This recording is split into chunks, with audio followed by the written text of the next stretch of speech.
This is Ryan. Ryan is one of the content designers on STO. Why don't you tell everybody what you do? I'm a content designer on STO. Maybe you could tell us what that means. So content designers, we make the different missions. We write the stories, write the dialogue. We make a lot of requests from our artists and programmers, and then what they deliver to us, we just put it all together, and hopefully it all looks good. Hopefully it all looks good. And what missions have you done that we would know? Do you want me to list all of them? I mean, some of them. Your favorites. My favorites. How's that? Okay, so some of my favorites would be Borgon Conclusions, Temporal Reckoning, Brushfire, Epic one. Scylla and Charybdis. Awesome. And then from this expansion, I did The Search, Doomed to Repeat, and Quark's Lucky 7. And Quark's Lucky 7, everybody I have talked to about this expansion has said that episode made the expansion for you. Oh, well, thank you. Got to tell you that. Yeah. Thank you.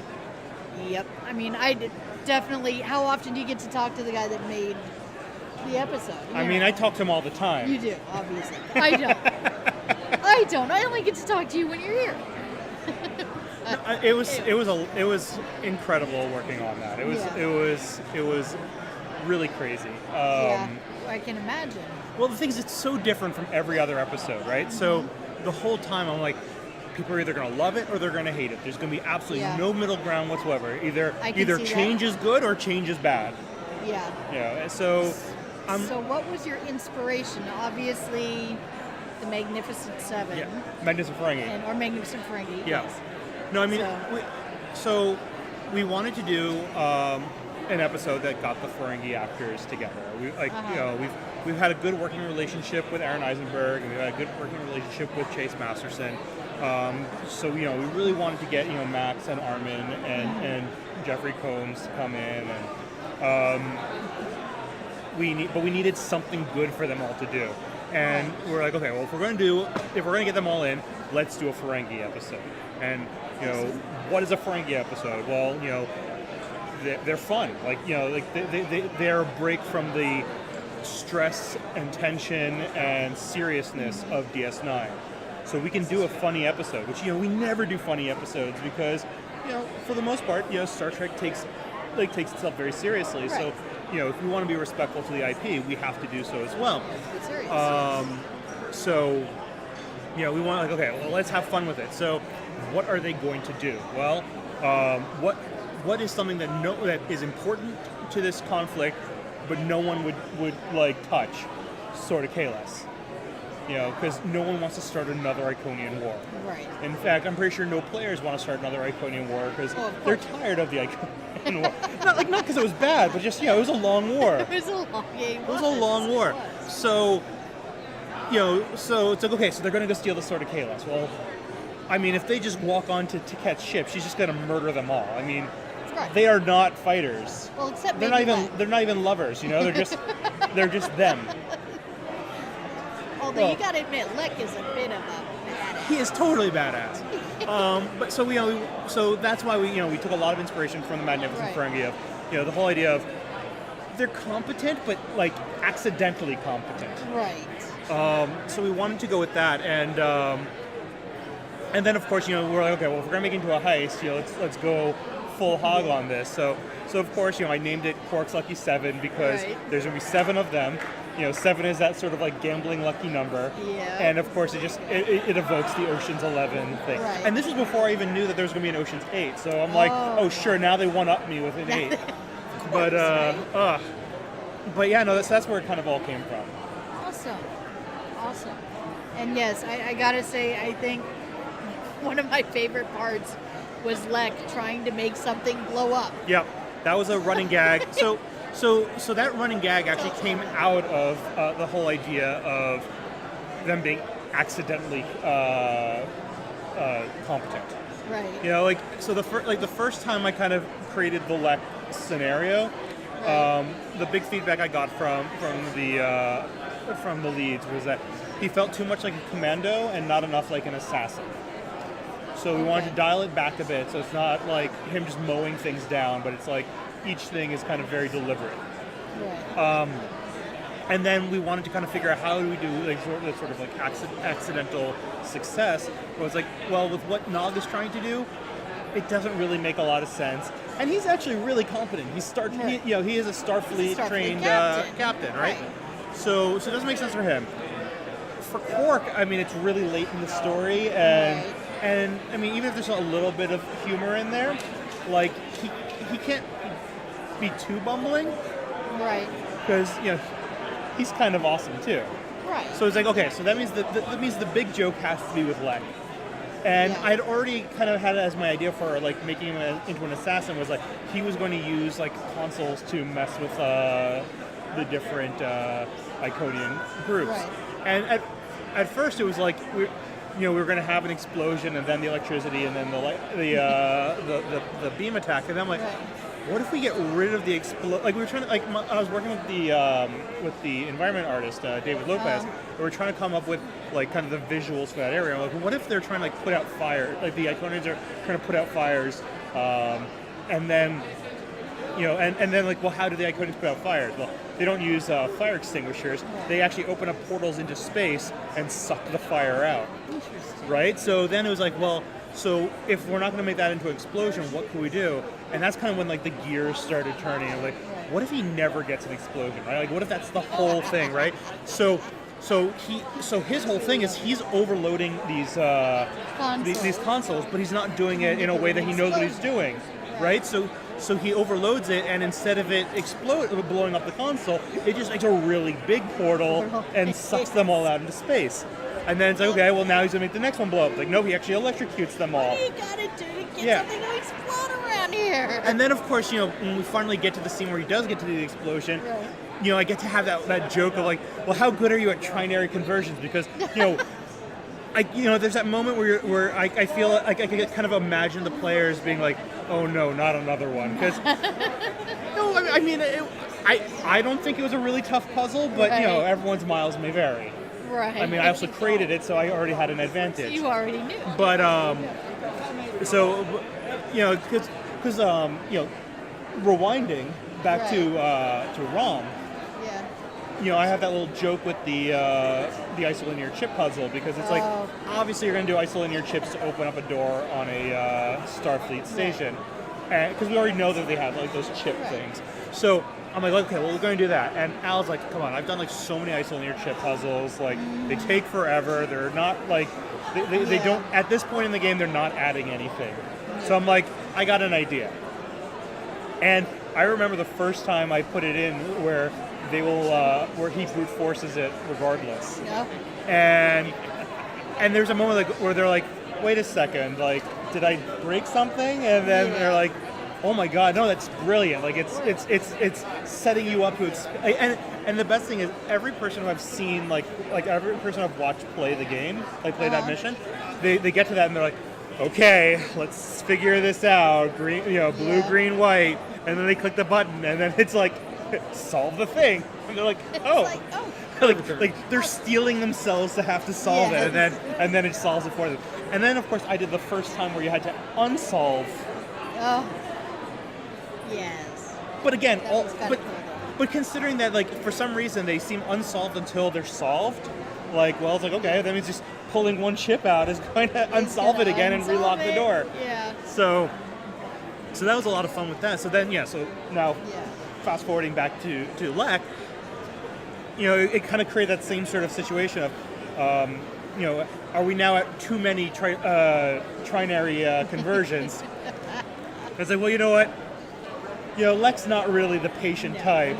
He's just going to turn his blaster on and blow up. Because that's the thing that we've seen in throw those knives and just. Well, we've seen in Star Trek that like you can make a phaser explode. Yeah, so it's just like we already know that works. He's going to do that, yeah. So I thought it just worked out well, and then oh my God, like Weston Pierce, our animator. Yeah. I told him just the key is. He throws my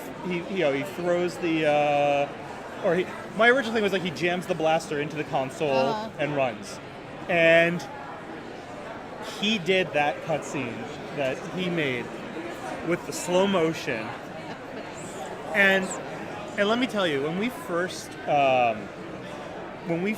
saw that cutscene, he had actually put the music Sabotage to it. Hi. Hi there. You remember me? Yes, I remember Okay. you. We just suddenly got Garrick. We just suddenly got Andrew Robinson dropping by. You have a few moments. All right. Oh, I'm far less You important. want me to come around to you? Yes, there's an opening right there at the end of this table here. Yeah, no, I totally understand where Yes. I am not nearly as interesting or as important Well, as. he's got his limited time. Yeah, we can always chat later. All right. Thank you, Ryan, for stopping by. Yeah, no problem. All right. The interviews, we don't know what to do. Ryan's coming back. Here we go. Thank you, Ryan, for that. I apologize. No worries. Yeah. Did you hear the question I asked him? No, I didn't. So I asked him. So I heard he was saying that he's retired now. I said, so in your retirement, have you thought about becoming a simple tailor? And he yells, "No, I'm a terrible tailor. I couldn't mend anything to save my life." That's awesome. That is awesome. So we got to sit down with Garrick, and now we're back with Ryan. So we were discussing Quark's Lucky 7. Yeah. Where were we? Oh goodness. So we were just talking about Lek and Yes. The lack of Sabotage. explosions. Sabotage. Yeah. Yes. So we had like a company meeting or a team meeting, and Weston had set up the video to play Sabotage, like where like it does that like yell in the beginning just as he's whipping out the glasses. Like it was perfect, right? Like the entire like all of us just start cracking up. It's amazing. And Al actually went and tried to see if we could get the license for the song. It was just not affordable. Oh. So, it's one of those things that we all have internally, and we're just it was a great moment, but unfortunately we just couldn't provide that to you guys. That's wow. But if you have the song and you try cue it to up. time it out, you can experience it the way we experienced So it. there you go. So cue it up, and you can try it out and experience it the way they really meant for us to experience it. That would be cool. Very nice. So did you have anything else you wanted to share with us? About any other episodes, maybe? Well, so I can definitely talk more about Doom to Repeat and The Search. Okay. So since you just had Andrew Yes. Robinson here, The Search was actually a lot of fun writing for him because we really wanted him to be the star of that final cutscene. Garrick has figured this all out. Yep. And he's kind of just bringing everyone up to par with him. Yeah. So, we really wanted that to feel like he's interrogating Odo, and Odo is not ready for this because no one is ready to be interrogated by Garrick. No one is. Of course. So that was a lot of fun to write, and then of course we're like, well, how is Kira going to react to all this? And we knew that she had to slap him. She did. Whoa. And it was the slap you could hear across the galaxy. It was. It was like she slapped him so hard. I'm surprised he was able to keep his form. I mean, if it wasn't for the fact that it'd be really hard to do some sort of like crazy animation, I think we probably would have had him like. Well, that would have been maybe a little too cartoony, but. I'm sure there would have been at least one take where we tried having him just go, woo. Would have been fun. That would have been amazing, but yeah, we wouldn't have been able to do it. But that was a lot of fun to write. I know a lot of people fell in love with the Karemin Merrimat. I think I remember seeing some posts on Reddit of Merrimat is my spirit animal. Yeah. And I think people have been asking for more of her in future episodes. So we'll see what we can do. Cool. She was a fun character to kind of like write. Like I wanted to have one person who is just going to do that little joke of like, I can tell you, but then I'll have to kill you, sort of thing. And then Paul Reed, our writer, he was able to keep that kind of humor in there and make it work really well. And I don't know who the voice actress was who did her, but it was awesome. It was so good. Like it was just a perfect delivery. So that was a lot of fun. And then let's see, Doomed to Repeat. Yeah, so I got like the really like meaty episodes right in the middle. I know, right? So, with Doomed to Repeat, it's like this was our big reveal that like of what the Dominion had actually been up to, and or at least it was hinting at what the Dominion had been up to. Because Tiny vs. Torquen's where we really have the reveal. Right. But also the fact that kind of figured it out. that the Herc were actually a docile race, and something woke up this rage. And it was a lot of fun trying to teach, like trying to explain all that. With the different logs, so that you could slowly be getting the pieces. And it's one of those weird things where it's such a gamey thing to do, right? Like, why is it that every console can only play one log? But it paces it out so well, and I'm really happy for how that felt. And then, trying to get, then having, you go downstairs and there's, all those Fakiri just in stasis mods. And of course, if you don't have a Klingon character, this is your first real experience of who they are. I mean, you kind of may have seen them in the Arena Sompek, but if you've just been playing missions and no other content, this is your first experience with these creatures, and they're horrifying looking. They are the things of nightmare. I know, right? So it just amazes me that those were created, engineered by the Dominion. Spoiler alert. And not only were they created by the Dominion, they were created by the Dominion to wipe out the Klingons. Yeah, that was just wow. So that was surprising. That was a really fun plot twist to write. Yes. And then of course the missed shot with Kira that reveals the truth about the Herc. And then Wei Yun coming in and completely suspiciously rooting the moment. Yep. There was actually an earlier version of that cutscene where his phaser was smoking. So it's that same pose with the smoking phaser. It just looks so badass. It's so cool. It's those little things. Yeah. But it's just but phasers don't smoke. So it doesn't make sense. It's too much like a real gun at that point. So, but that whole moment of what are you doing, and him trying to one of my favorite parts of that little conversation is he never even explains why he's there. I know. And it's not an accident.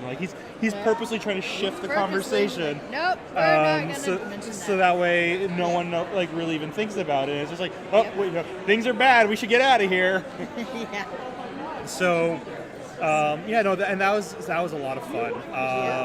And I feel like the balance of the Fakiri fight at the end, it's a bit of a scary fight, but then it just ends so abruptly with the Herc showing up that I think it actually it gives you a moment to just let your tension just release, and so I thought that worked out well, and of course then it sets up the Core 27 Fakiri being there, so it was actually interesting doing 3 episodes in a row because I knew exactly where the story was leading with each moment. When it's always hard when you're giving your story to someone else and then it comes back to you, because even though we do talk to each other, there's always those moments where when you're if you're doing your 2 episodes before the person in the middle, you're just kind of hoping that it all the black box of what's in the middle works. Yeah. So I knew that all of my handoffs to myself would work correctly. So that worked out really well. There you go. And then of course, Jesse did such a great job with Tiny vs. Torquen. Yeah. And I mean, he's our horror master, because he also does what's it called? Hearts and Minds? Hearts and Minds? Yeah. Bonnie Can, yeah. That's him too. Okay. The Bonnie Can. But like he's like I actually a couple years back we were doing Extra Life at the office, and Jesse ran a Vampire the Masquerade game.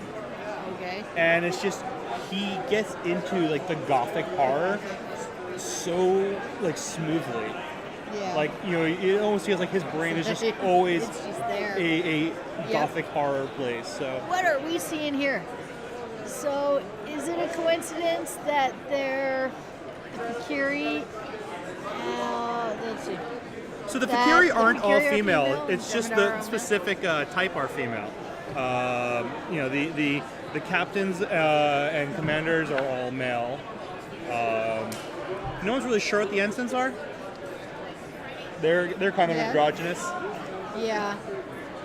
Yep. So, but it was. I mean, so the real reason why we have like so many of the female Fakiri shown there is more that their body proportions are actually the most like stable. So, like when we had to put them in that pose, there was Yeah. the least amount of like warping. So, like I actually would have loved to have all four or all five Fakiri kind of interspersed, but it's just like it was just a limitation of the art.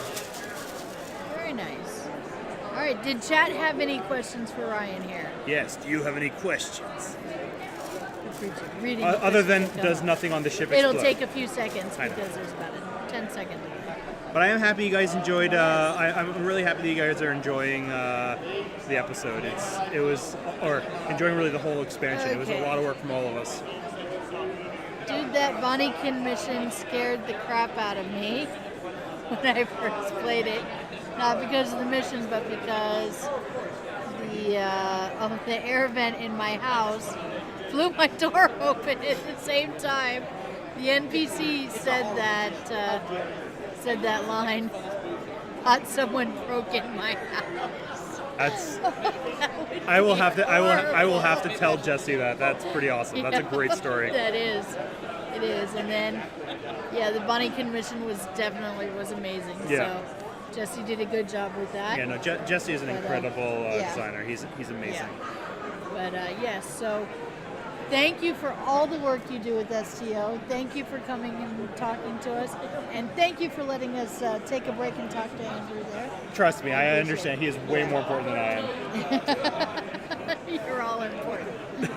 But no, thank you so much. Like, our game is nothing without the fans. So, Yeah. you guys make it all worthwhile. Thank you. And we wouldn't have a podcast without you guys. So there you go. We need each other. Yeah, we'll we have a see you. symbiotic relationship. I know, right?